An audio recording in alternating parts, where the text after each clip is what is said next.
Hey YouTube, it's Austin here. What we got right here is a 2025 Jeep Wrangler. It has a Dane 44-inch front end and rear end axles. It's got electric front sway bar, which I thought was pretty cool.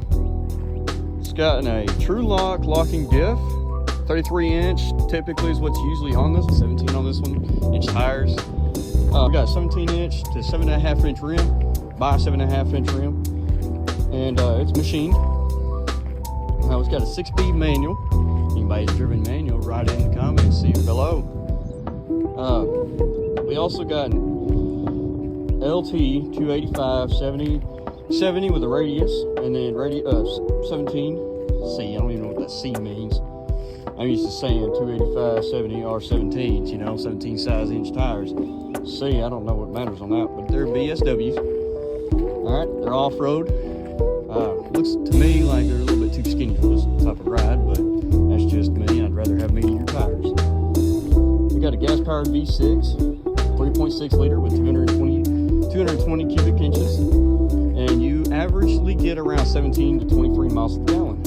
This vehicle is currently priced at around $56,000 MSRP, as you could also see right here on the sticker. See right there, around 56. After taxes, you're probably looking at around almost 58. Considerably if you don't put your taxes along with your payment. Yes, this vehicle is for sale. Anybody wants one, doesn't matter what state you're in, I'll sell it to you. Be gladly to. You can, if you want to, you can come and contact me at 501-477-1135. And US number is +1. Anyway, let's get back down to the nitty gritty, all right? We got some nice headlights, nice grille. Here's the engine. I'm not as good as the other YouTubers, but hey, it's somewhere to start. They got some good hooks. I think one of ours comes with a tow winch. Don't know. One of them do. This one doesn't. Anyway, it is a two-seater, or it is a four-seater, but with 2 doors. Nice looking tires. You want to see the tires? Dirt rims, both of them. All right, we go on the inside. Yes, the doors do come off, they do disconnect. This is where we adjust our mirrors. Lock and unlock. Door handle. Unlock. Lock. This is for our headlights. Here's our vent. Obviously, it's a nice display in here, I ain't gonna lie to you. And then I'll also give up an update video on how to drive it too. Also, see, you know, driving at 6 speed. It does have a 4-wheel drive engaged, so you got 2 high, 4 high, neutral, and 4 low. I almost said that wrong. Now you got a front and rear. That's for your diffs. As you can see, a diff lock, which is nice to have right there. We didn't have that when I was little. We had one where you had to get out. Literally had to lock the hubs in the front, and then you had locked diff. And then I think there was some on one of my dad's other Jeeps. He had one where you had to lock it both. You had to lock it there, and you had to lock it there. Other than that, you got nice bucket seats. I did that wrong. Just nice bucket seats. Rubicon style. They're really comfortable. I ain't gonna lie to you on that one either. They're really, really comfortable. You want to unplug something for after going mudding? Here you go. You also got I said it wrong. Somewhere under there is a drain. So if you're going mudding, you can. You want to roll down your windows? Just roll them down, you know, roll them down. Push outward to go up. Let's see, that's for your windows. You got heated and cooled air. You got a touch screen, which I'm not going to touch since it says not to. You got the media, so if you want to plug in a USB-C, USB, aux, doesn't matter. Good media. You got aux 1, 2, 3, and 4. I'm gathering just because I don't know. I don't even know what that's for. If you know what that's for, let me know in the comments. We got an off-road plus sway bar, which is awesome. And then we got our glove department, which is very little bitty, but it works. I mean, it's still a glove department. You want to sit as passenger? I'll tell you what, that's a really cool design. And it actually fills the part too. All the way in the back, we got seats. As I said, you got a spare tire on top of that. It's not roomy, but you know, good enough for kids. At least 3. Got storage space right here. plus a hookup. I didn't even know that was there. Well, nice. It does come with seat belts. Obviously, you will need the seat belts. It's illegal if you don't. 2 cup holders. So there's me. Thumb earpiece. And then e-brake for parking, or you can put it in first. If you newbies out there don't know anything, put it in first or reverse. That's not race car mode. That's not race car mode at all. Anyway, you got your clutch, brake, and gas. For in a diesel, good fun fact, you do not have to press this down every single time to shift. All you have to do is float those gears according to your RPMs. That's it. That's all. Other than that, in driving school, you will have to double clutch. That means you're going to go in, shift, out, either in or out, and then back in again to open up the next gate. That's all double clutch is. Literally, according to what you would do to your gas, it's the same thing. Just a second clutch going in a second time. Really not that hard to understand. Other than that, we got our fuel right here. Nice gadget list. Brake lights, of course, blinkers. Almost forgot that. And then you can open up this slot right here. You got a rear trunk. You also got a rear windshield wiper. You can also bring that up. And if you got anything bigger, lay down those seats and put something bigger in there. Close this back down and do it as the opposite way of closing it back up.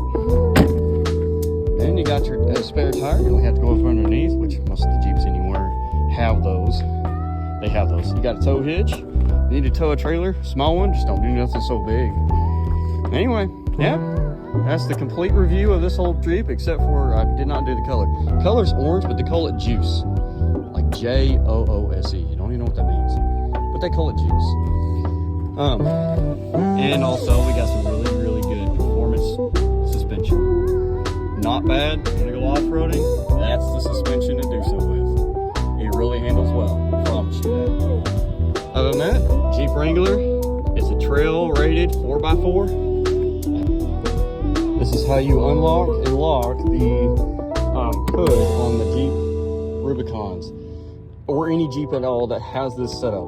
Big trucks are around the same style and same way to do so. All you do is you press down on the Jeep, push it through, and then up. And then you do that in reverse, just unhook it. And then you do so on the other side, lift up the Jeep, or lift up the hood. Let's get this thing on the road and go back to the dealership. All right, make sure it's in neutral. Make sure you turn it on and over. All right, first hand, make sure you put your seatbelt on. I'll do so for any cops that are gonna watch this video. There we go. Make sure it's not in anything and make sure it's in neutral. I think it is. I forgot how to operate, and this is actually a new one. Anyway, here we go, you ready? You go from that, closing, feathering. You don't even have to feather the gas in these. It's almost like a big truck. Now, you used to have to feather your gas along with your clutch. This one, you literally pull out in your clutch just a tiny bit. Wait. Put down your e-brake. Don't do like I did. Do as I say, not as I do. Release on your clutch, and then there you go. I didn't even have to feather the gas. Used to on my old, I have a 5-speed manual at the house, and I have to literally feather the clutch and the brake or the gas together in order for me to get anywhere. You want to stop? You stop as normal. Just make sure when you get down to a regular stop, you do press in your clutch. Not hard, but enough. Make sure nobody's coming around, and then out. Probably come out a little faster than that. And I am a self-taught manual driver. My dad did teach me a lot about it. I forgot. And then I bought a Ford Ranger 1999 model from somebody. And honestly, it was a 5-speed in the floor. I had to feather out the gas in the clutch because the clutch was bad. You'll know when your clutch is bad when it becomes becomes really, really squishy. As you can see, that was a very good bump right there, and I barely felt any of that. Gonna turn left. Make sure when you get down around 20 miles an hour, shift down the second, get slow enough, and then back onto your gas. This is actually a sharp turn. You couldn't see. And then back on it again.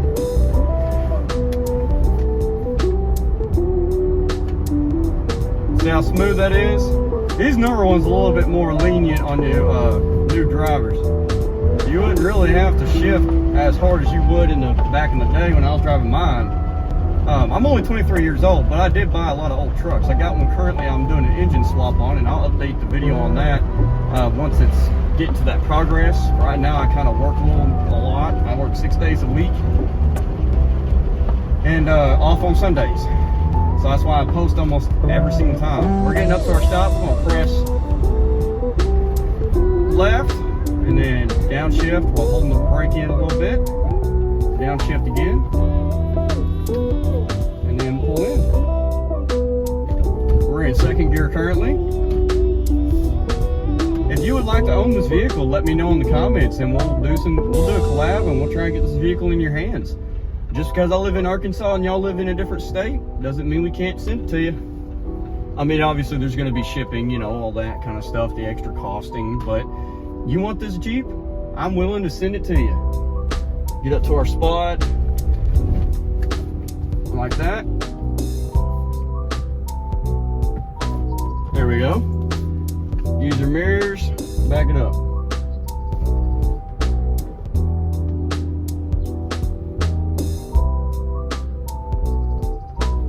I used to do yard dogging in a job or a company of mine, and literally it wasn't really like yard dogging. It was basically going in and out of a wash bay. But I will tell you, he was very strict about that. Don't hit none of his trailers is what exactly he said. You hit that, you're terminated instantly. But he gave you a chance. So I taught myself on how to and got it done. Thanks for watching. This is Austin on YouTube at AMSR Cars, or Sessions Cars. That's all for the review.